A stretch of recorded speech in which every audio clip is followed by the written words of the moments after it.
we embarked on a journey to redefine autism, not as a disorder, but as an identity to be embraced. We talked about reframing autism as a unique way of experiencing the world, a beautiful and complex identity to be embraced. Yet, despite our efforts, autism continues to be misrepresented in so many ways. We see the movies, read the articles, all painting a narrow picture with stereotypes, often leading to an assumption that all autistic people are emotionless geniuses. It's time to dismantle the myths and misconceptions that surround autism. It's time to see beyond the diagnosis and recognize the talents, strengths, and resilience of those on the spectrum.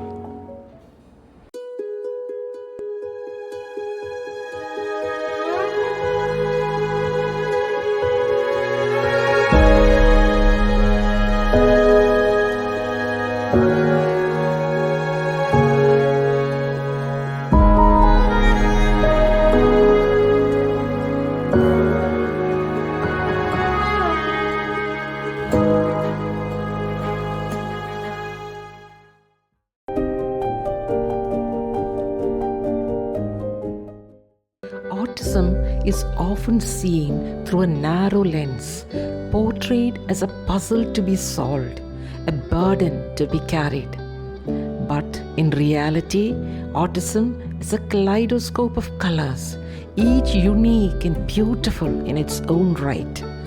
Today, let's shatter some of those misconceptions. Let's see the world through the eyes of the autistic individuals, a world full of wonder, but also one that can be overwhelming. We will listen to neurodiversity affirming practitioners too, who debunk some common myths surrounding autism.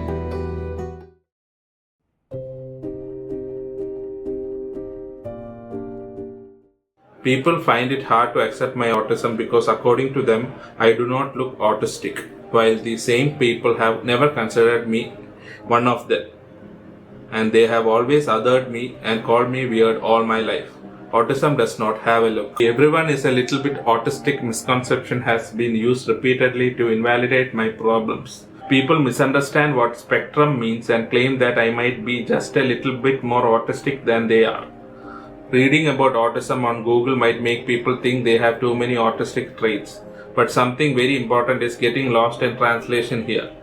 The intensity of the traits is what makes it disabling. For an autistic person, they might be extremely disabling. That, when people say you don't look autistic to me, I'm like, so definitely I want to clear that out because, autism is not about looks.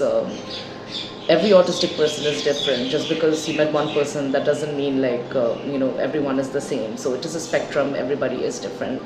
And autism just is not about looks, it's how your brain is wired differently. The major misconceptions about autism is the interest in socialization bit. Because we call it a social communication disorder, we assume that they are not interested in social because they can't or it is difficult for them. Sure, it is difficult for a lot of them.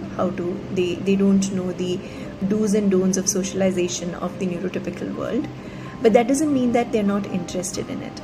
Most of the autistic people who we talk to want to have meaningful relationship with people. They're not the ones as we had imagined, who wants to run away and be all by themselves. Sure, when they have difficulties interacting with people or relating to them in real-time physical settings, there are some who clearly say that I don't want to do that, but I'm okay with interacting with people online. I'm okay with doing a Zoom call and talking to them about things, and that is also social, right? So a lot of them feel lonely because they don't have meaningful human interactions. There are several myths that surround autism. I would like to highlight two.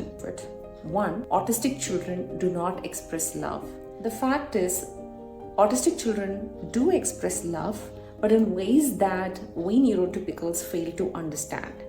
For example, in my sessions, I have seen autistic children go near their parents, stand next to them, make sure that the art's skin is touching their parent's skin. In this way, they express their love. They may not go to a parent, look at their face and say, "Mom, I love you."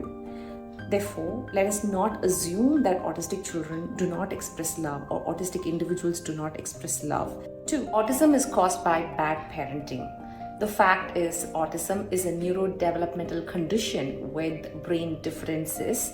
Therefore, it is not the cause of bad parenting that results in autism. The tendency is, many a times, autistic children may find it hard to express love or make connections and feel related to a parent like how the neurotypical infants do.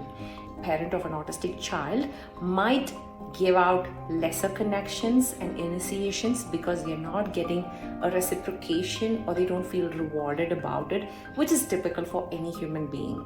We are people who have feelings. We feel, we empathize, we make careers, we have careers. We are functioning human beings. We just think differently. That's about it. We do have friends. We have a social life. We also have our personal lives. We do get married. Yeah, it is a struggle, of course. But yeah, we do get married. We find love. Yeah, and we all are not geniuses. There are certain autistics who are, but not all, and that's okay. And we also want our independence. We are not overtly dependent on anyone, but that's the general misconception. They need to be helped all the time, but that's not true. We can think for ourselves. Those who are working, mainly shadow teachers who are working, or the teachers who are working with the children, have a tendency to underestimate them. Oh, they can't do it, or it will be very burden for the child, or it will be difficulty for the child. I say no, just try it first. If you tried, you are failing, it's okay. It might not be like their area, but you try it.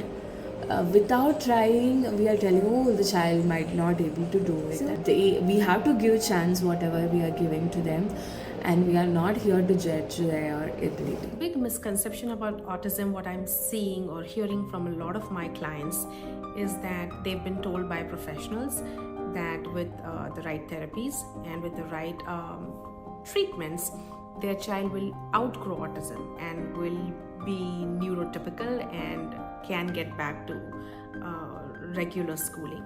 It is not absolutely incorrect. What is absolutely incorrect is that the child will not become a neurotypical. The child may go back to get integrated into a general education curriculum, back to a regular school, but an autistic individual will always remain autistic. Another misconception about autism is that people, when they hear somebody is diagnosed with ASD or autism spectrum disorder, they start feeling pity about their life, and they think that this individual is going to be dependent throughout, which is absolutely incorrect. I mostly work with teenagers and adolescents, and I have seen so many of them who have moved forward to independent living, having a job, getting married, getting settled, and this is absolutely untrue. First, they think it's like a terminal disease or it's something that you have to survive with. They think that the Indian kitchen has the ilaj for everything. Like, I know it's true, we have a lot of amazing homebound remedies, but some things the kitchen can't fix and the ingredients can't fix.